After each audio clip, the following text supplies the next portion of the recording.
While I was out, I refused to make any categorical statement on this issue because I wanted to come back home and learn at first hand what actually transpired and what was going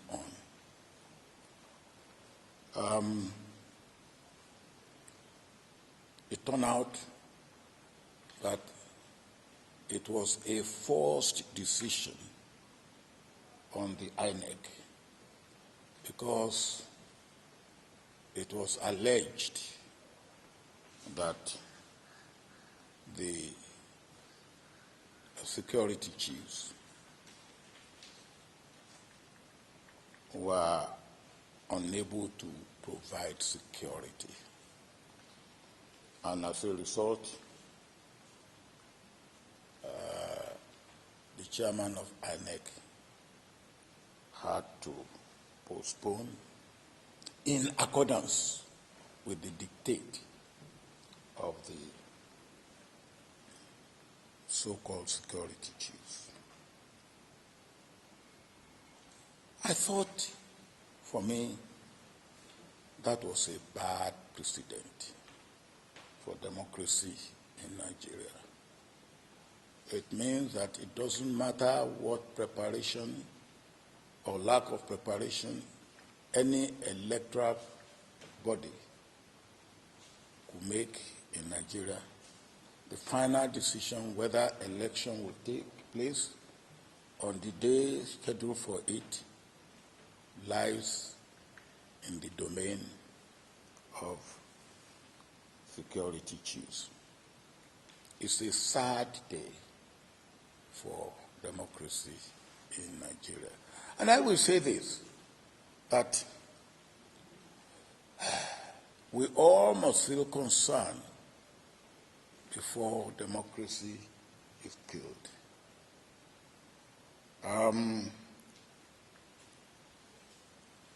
What the observable and what will appear to be happening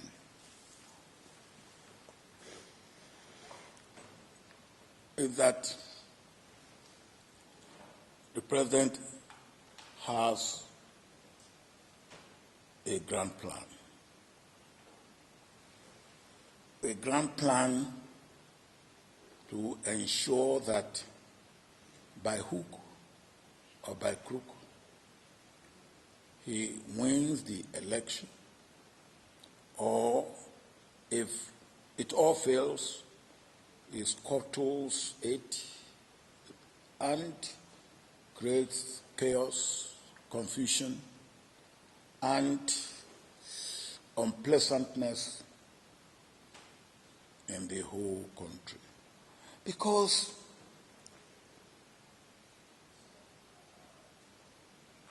it is the duty and function and responsibility of the security officers to provide security. The president is the chief security of the country and is the commander-in-chief. And if security is required anywhere, anytime, it is his duty and responsibility to provide it. Failure to provide it is dereliction of duty.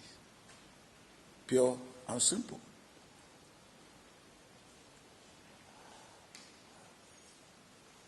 Either the president is following his own plan, grand plan, or his aides and associates are working a script. They are playing a script, which of course must have got his endorsement, if not initiated by him. What again will look to me is that the president is trying to play Gbagbo. Gbagbo was the former president of Côte d'Ivoire. And Gbagbo made sure he postponed the election in his country until he was sure he would win. And he then allowed the election to take place. He got an inconclusive election in the first ballot.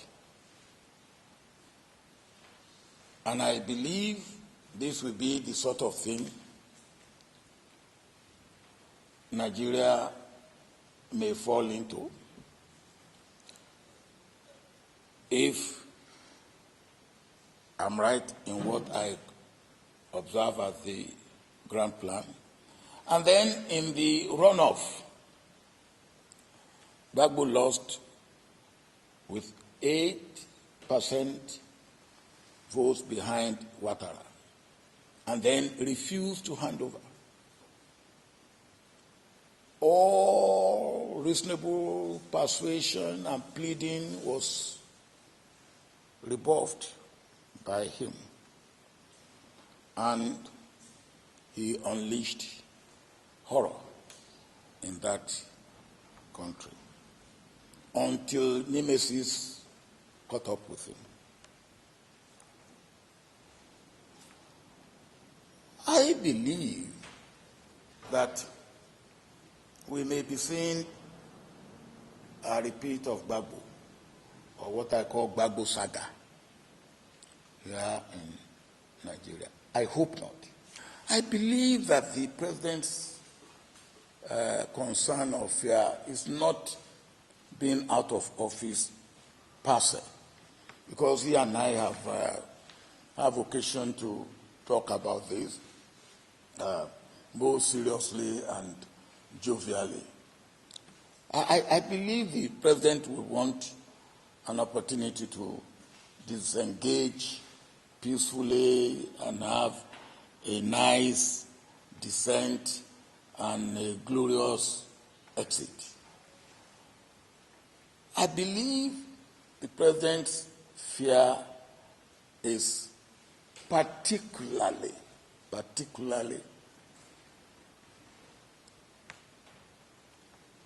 motivated by whom he sees as his likely successor. That is General Buhari. I believe people will have been telling him that, look, Buhari is a hard man. He will fight corruption, and you may end up in jail, if not in the grave. I think people will have told him that sort of thing. And he won't be the only one. There will be others that are afraid of Buhari. But why? I will say that Buhari should have learned lessons. If he hasn't learned lessons, then he will be probably the most unlearning human being. Now, if he has learned lessons, he will know that you do not fight corruption by putting people in jail for 200 years.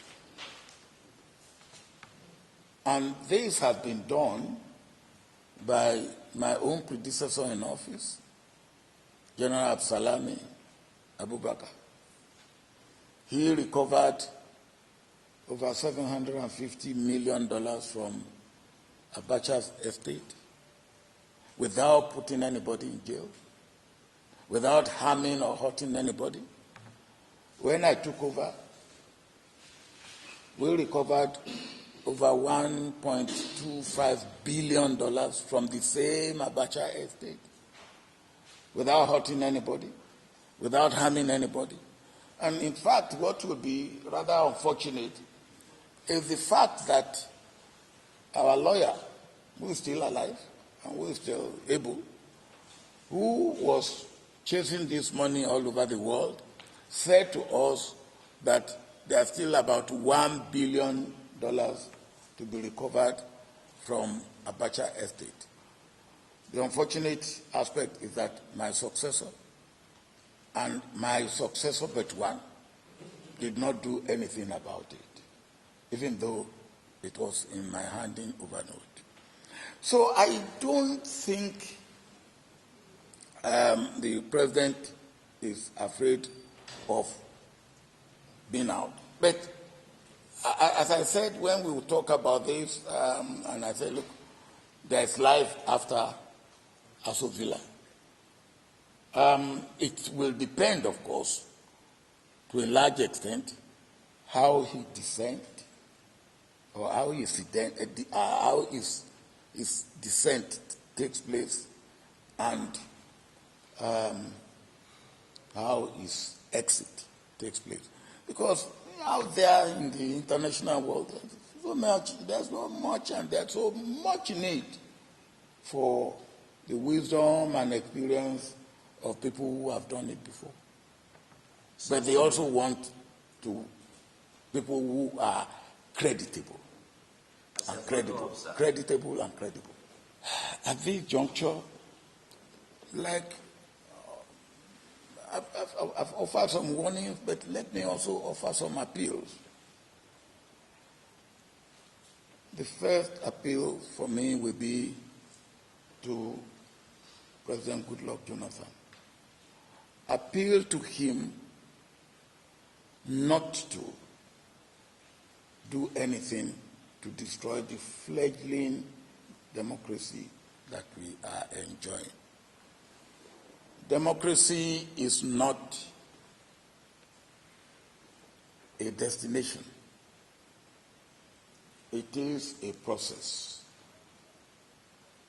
And the more we strengthen the process of democracy, the institutions and the factors, the better it is for us.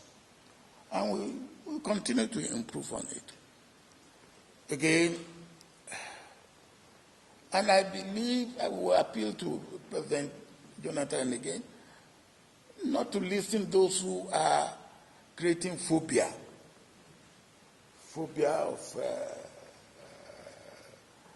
of Buhari, phobia of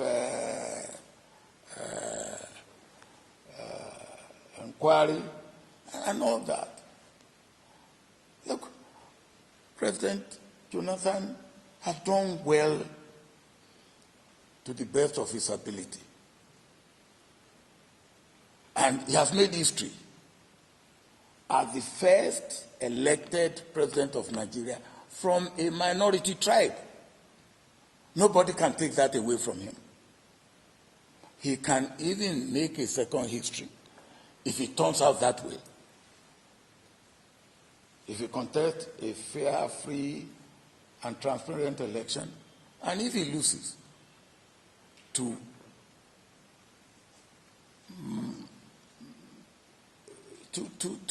have a dignified descent and a dignified exit.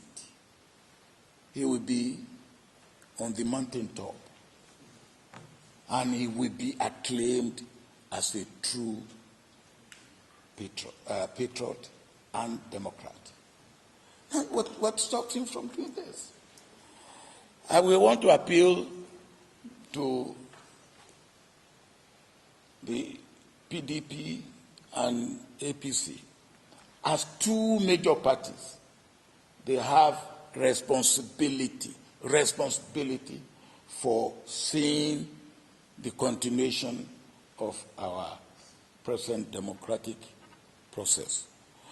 And if any of them does anything to short-circuit or cut short the process, the verdict of history will be very, very drastic. I also would like to appeal to General Buhari. If the election takes place, I sincerely will hope that it will take place. And if he happens to win, one of his first responsibilities will be to allay the fears of those who see Buhari as a boogie, as a threat, particularly in the areas of human rights observance, in the areas of rule of law, and in the areas of obedience of our Constitution. I will want to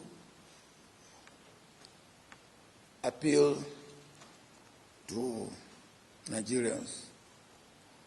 We all have a stake and a say in what is going on. Now, don't let us just wring our hands and say, well, there's nothing I can do. There's everything you can do. Everything you can do. And we must all try to do everything to sustain this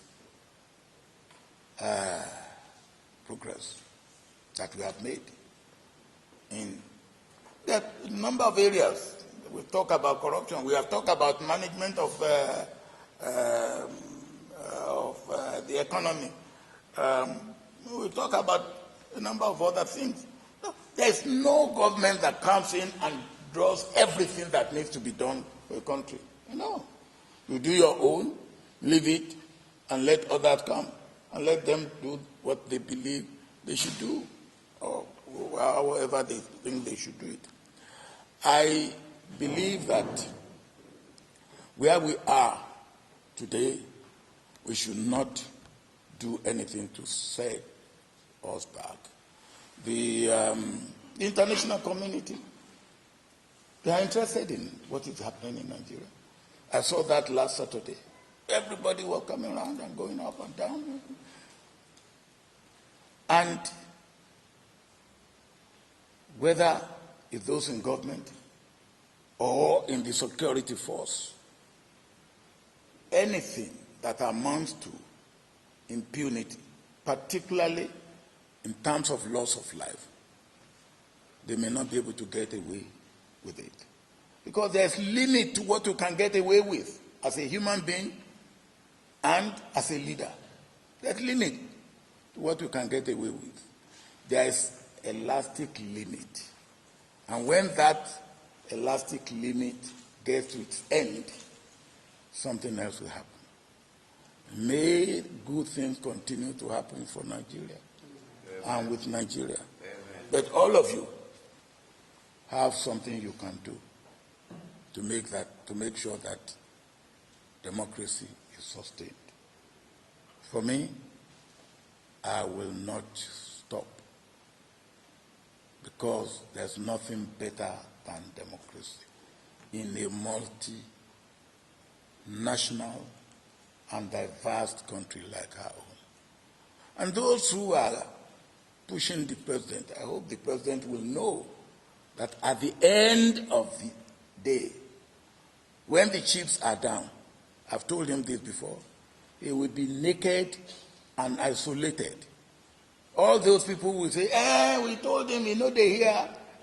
We told him, they hear. If you know this, why don't you take precaution?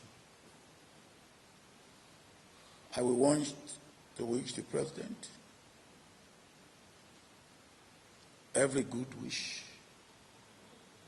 I will want to wish Buhari every good wish. And I will want to wish all Nigerians every good wish. I said I will not say anything about Nigeria or until after the election, but because the election has now been postponed, I am constrained, I am forced to have to say something. I hope I will have nothing. I will not have to be constrained to say anything until we have election again. Thank you very much.